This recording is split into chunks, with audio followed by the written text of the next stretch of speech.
up to the top left in the green. The LGIM Protoss, he is. What a Pokemon. LGIM Squatter. It is Squirtle. Will he evolve today? Yeah, will he evolve today? Will he go to the Premier League? We have his opponent to the bottom right. This is, of course, for MVP. MVP 동래구. DRG. And DRG in this matchup in particular had quite the run at the ASUS ROG in Finland. He was really strong against his Protoss opponents. He took down players like Titan without dropping a single map in the best of 5. The same fate that suffered Relmu at his hands. Then Alicia only took a single map against him. And that was all before he had to face up against Zan, who took second place in the tournament in the end. But Zan, with a very interesting, very aggressive style against Zerg, was able to just take down every single Zerg player that he faced, Hyun as well. So a really good PvZ player on his own regard. But DRG, with a style where he really likes to play Ling heavy, he likes to go into a Ling Hydralisk and then later on in the game making a transition into a Mutalisk switch and then just blindside his opponent with that. That's a style that he really loves to play, but on a map like Anaconda and against an opponent like Squirtle, he might not be able to go down that road. Yeah. As you can see here, neither of these players have played very many times on this map since it's one of those newer, weirder maps. And you know, Blizzard's already announced the maps for next season of the ladder, and I expect that those will be the same maps that we see in WCS next season as well, and this is not one of them, so probably the last time these guys are going to have to play on this map. But you talked about it a lot earlier with those early rocks and aggressive strategies players sometimes go for. We can see some crazy things, and right off the bat we have Squirtle going for a gateway-oriented expand, and DRG has taken the hatchery first into a gas before pool, so a very greedy opening by him as well. Yeah, he definitely wins the build order game here. He knows exactly what his opponent is doing right now, and he will be quite happy about his own choice to go into hatch first before he starts with gas and then pool. There's no forge to punish him early on in the game. And if you compare actually the two players, their statistics in this matchup, you find out quite soon that they have nearly the same record. We have 27 games here for DRG, for Squirtle that is. For DRG we have 32 and both of them have a 63% win ratio. So that's actually quite incredible, very on eye level here. But as I said before, depending on what exactly DRG can use here, he might be the one who dictates the pace of the game. If he gets the choice to just start his own style, where we have him with Ling Hydra and then later on the Mutalisk switch. Yeah. Squirtle, on the other hand, even trying to hide his own Zealot here for a little bit, which didn't really work out, so in the end he shows it. Yeah, it's very clear he wants to be safe because he knows that DRG could have gone for an early pool. He didn't scout at all, so he has no vision of what DRG is doing, so he just wants to keep the Zealot safe now at the front, and that's why he doesn't attack the rocks right away. Checks with it, checks with the Mothership Core, makes sure there's no Lings coming.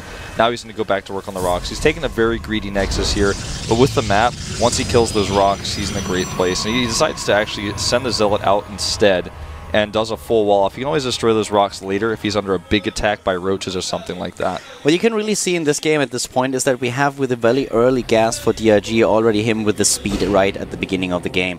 So usually you will see a Zerg player at a double extractor a little bit later, but DRG can now just mine with one drone, something that he's actually not doing. But it gives him a lot of safety, and that's the safety that he needs against the opening that we have here for his opponent. He sees the pylon right at the beginning, he can take down that Zealot with no problem whatsoever. So his commitment to a few additional Zerglings in the early game already paying off, and he's able to just take that aggression out even before it really started. Yeah, he made a lot of Zerglings, now going up to 10 in total, but he had even more before that, and that actually really helped him against that pylon. Does he actually have speed? Yeah, he just finished. Yeah. Okay, so with the speed here, he's going to be able to control the map, and there's not going to be any more forward warp-ins. He knows that. And this is exactly why DRG can get his third base also at that time. Getting it quite early in the game, getting the third here. We have for Squirtle to follow up with the Stargate, of course, a little bit faster. But in this particular scenario, with the Overlords on the map, it's more of a question when exactly DRG is going to see that. He's already working on the rocks at the back. This is exactly what we talked about earlier. As a Zerg, you always want to do that against Protoss early on in the game. And what's quite interesting to me is that Squirtle doesn't even have a probe over there. There's no pylon, there's no probe, there's no nothing. So he doesn't really see that. Yeah. I feel that he will send something over the very soon. Core. He has to, because like that is a weak point, and you know that. It looks like he's just barely going to see the creep here, and that should give him the idea. You know what I really like about DRG is not only does he take a fast third after what he's seen in the control the Lynx gave him, but he takes the third base that's out there rather than the one at the backdoor expansion, which means he can safely take that one as his fourth base later on in the game. He doesn't have to worry about it getting sealed off by any weird Zealot warp-ins or Void Ray pressure. And talking about those rocks just in general and about the weak points that you have taking those bases in DRG's point to the bottom left, there is already an Overlord in position for DRG, so he's trying to find out what Squirtle exactly is doing. Now we have the tech into layer for DRG. He knows, of course, what's going on with the Phoenixes that already took down his first Overlord. The reaction is imminent. He's going for his own Spore Crawlers. He's losing a couple of drones here, but so far the damage, so far it's not too bad. So far it's still within the limits. Yeah, not critical damage, not yet. 3 more gateways going up for Squirtle. And Squirtle, with the sealing of the rocks at the front of his expansion here, as you guys just got a glimpse of, kind of indicates he's not going to take a third base anytime soon. In fact, he's adding now a 4th gateway and a 5th one at that, so he's actually going to do some very heavy pressure here. I don't know how successful this is going to be, though, because he's kind of locked in his base right now. Yeah, but keep in mind that we do not have a Roach run for DRG. DRG, as I said earlier, likes to play Ling and Hydra heavy, and I feel that he will have the time to get the Hydralisks out there, but he really needs to drop that Hydra right away, because Lings alone are not going to cut it here, and there's the Hydra. As already mentioned earlier, this is the style that he really likes and loves, but this is also something that Squirtle will probably know. He must have seen this watching the games that DRG played, especially in Finland. Yeah. And he will likely see it quite literally with his Phoenixes as he's flying around doing damage here. He's killed quite a few Harvesters, 18 Lings in production. DRG is preparing for a possible aggression here. He's got his Overlord so safe over there in the corner from the Phoenixes. And as it turns out, Squirtle is going to take that third base, or at least make it look like he is. Yeah, it's pretty interesting to see him drop that Nexus now after he just added so many gateways. Yeah.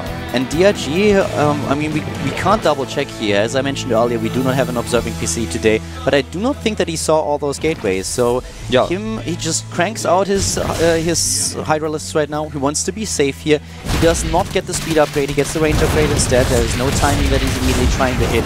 But we have him now with the possibility to be a little bit more aggressive towards those rocks. Yeah, he's going to start working on those. Those rocks have a ton of armor, but the Lings, of course, will still do 1 damage every time they attack. They attack rapidly. So if you have enough Lings on those rocks, they will eventually get them down. Phoenix is over here, maybe picked off if he's not paying attention. Nice pullback there, does not lose anything.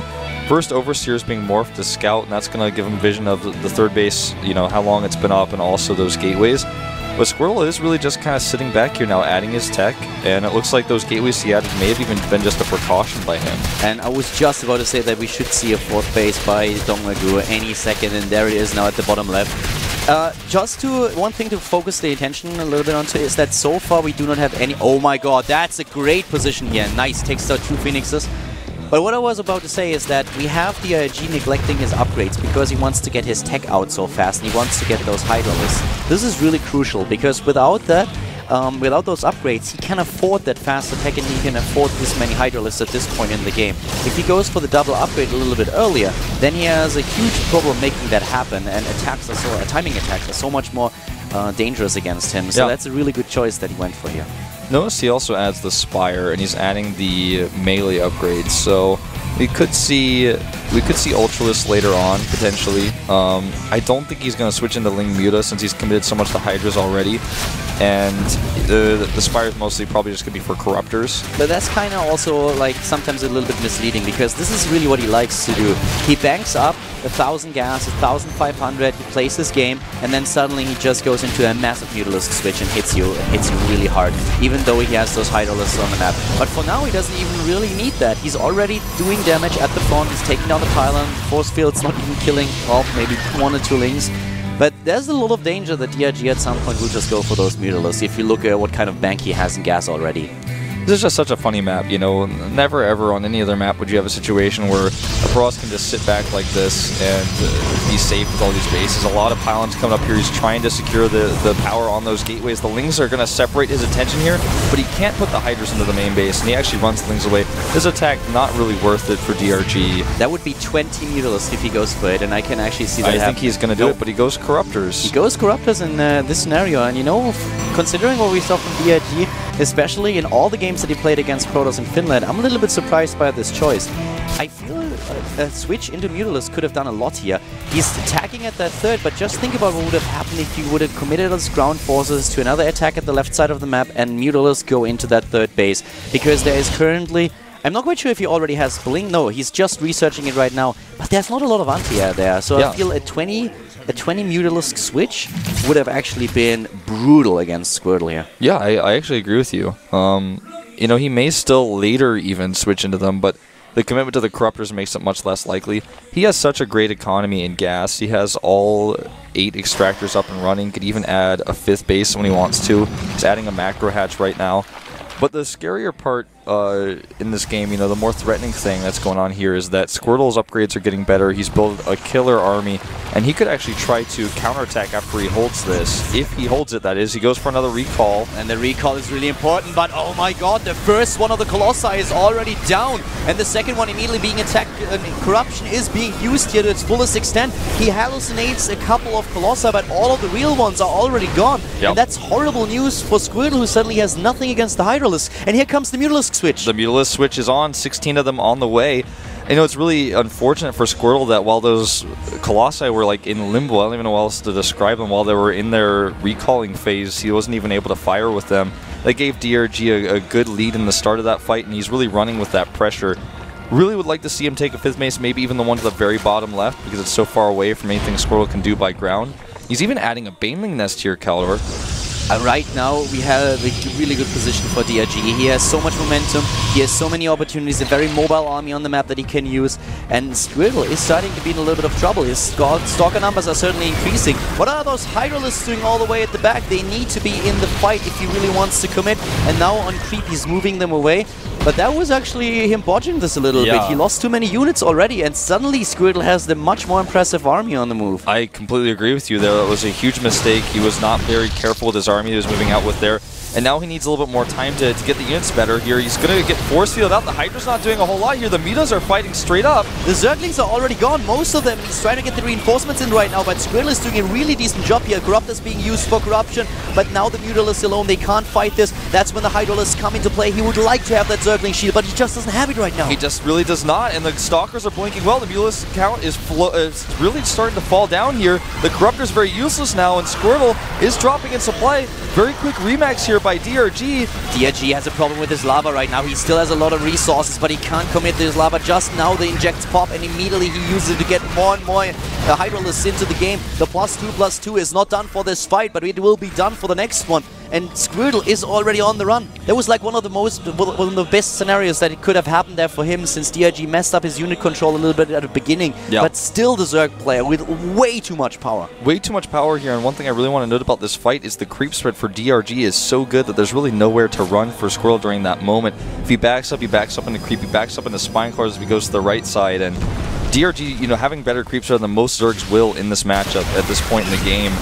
The Hydra account here is high enough to where he can trade really well with Squirtle's army, but Squirtle micros perfectly here. He can actually take the better trade. DRG just has so much money, and like you said, Larva is really a problem for him. Even though he has that macro hatchery, Larva is the issue, because if he had more, he would be able to remax so much faster. And we have once again this Ling and Hydra composition that we were talking about earlier, the trademark of DRG in the early game. The Mutalisk in this game never really playing a big role for him. Usually what he tries to do is just fan his opponent out as much as he can and go into the main base while attacking the third, for example. This is really kind of his style that he has shown. But he didn't really do a lot here. The Mutalisks were only used for a straight-up fight, and that's not really where you want to use them. Yeah. So he's not getting any additional ones, but he has the bank that he can switch later on if he wants to. Just the stock account that we currently have for Squirtle prevents him from doing it. This is a little bit weird because DRG actually, he does not commit here, and he's actually going to walk all the way home. This is going to allow Squirtle to pick off this hatchery for sure. He does not have a mothership core though, so there's no recall. He can't run. He's going to have to fight straight up as soon as that Zerg army gets here. He's going to probe at the front, picking off drones. There's only one Colossus on the other hand, and if this army actually captures or forces Squirtle to fight, then it's going to be really tough for him with all those Lings, but we have a transition into Mutalisks once again, and with those guys, he could actually go for a base race scenario here, and I think he will. If he can get a lot of Mutalisks out, even with the stock count that we see for Squirtle, it's going to be a tough battle for the Protoss player. He may not even need to, Keller. If he gets into that main base, he may be able to end it with these Lings alone. He's going to do so much damage to production here. The sentries are way too late. He warps them in anyways. No Mothership Core, a big problem here. The only reason why he doesn't get more Mutalisks is because he does not have the supply. He's already maxed out, and he will just replace all the supply that he loses with Mutalisks now, and then he has a massive army that just can dance around his opponent.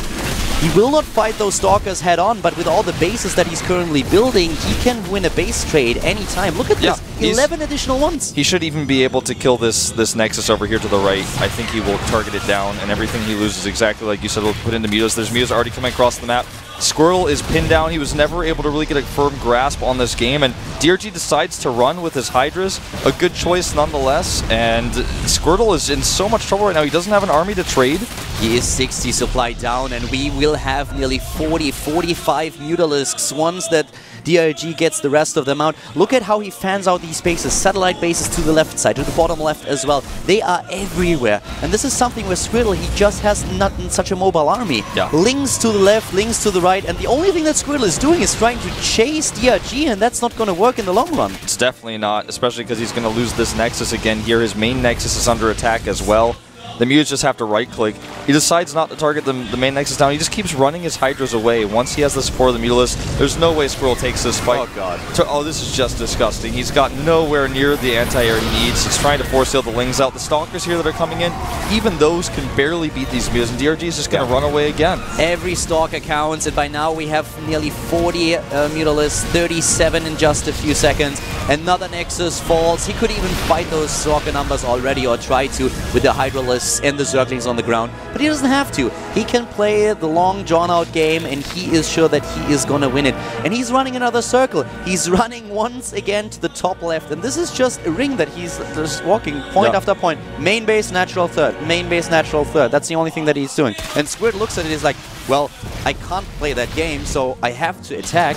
But the problem is, it's a loss-loss situation for the Protoss player. It absolutely is. He doesn't have enough units either way, and even his probes coming here not going to be enough for him. DRG has way too many bases. He has the bases to the left side. There's no way that Squirtle can kill all of his bases, and he's making even more Mutalisks. The Spire does go down, so he can't make any more after this. Squirtle is hoping for mistakes now. The Spire finally down, but we have already 35 Mutalisks on the map, and Squirtle doesn't have a Nexus anymore. He's going to be revealed soon. Yes, he has still enough resources to build another one, but I don't think that's going to come into play, really. At this point, everything is going to be eliminated, and to the left side, we still have bases. These are the last few buildings, and then Squirtle will have to defend if he's able to build another pylon. And there it is. Oh, he misbuilt it. Oh my god, that was close. Yeah. We've been having a lot of base raids in this matchup recently, you know. That's the only building he has right now. Keep in mind he can make more. He starts another one here. He's basically just trying to leapfrog his way towards DRG's bases with pylons. He has his army not together. Okay, now he's assembling all of his units. He needs that position. DRG could actually just literally right-click on both pylons and try to end the game that way. Yeah, but that would actually be risky. As long as he's actually just mining at the left, he's just going for it. He knows exactly that he's got the better army. Kills the Colossus first so that the Zerglings can still do damage on the ground, and then he focuses Stalkers down one by one.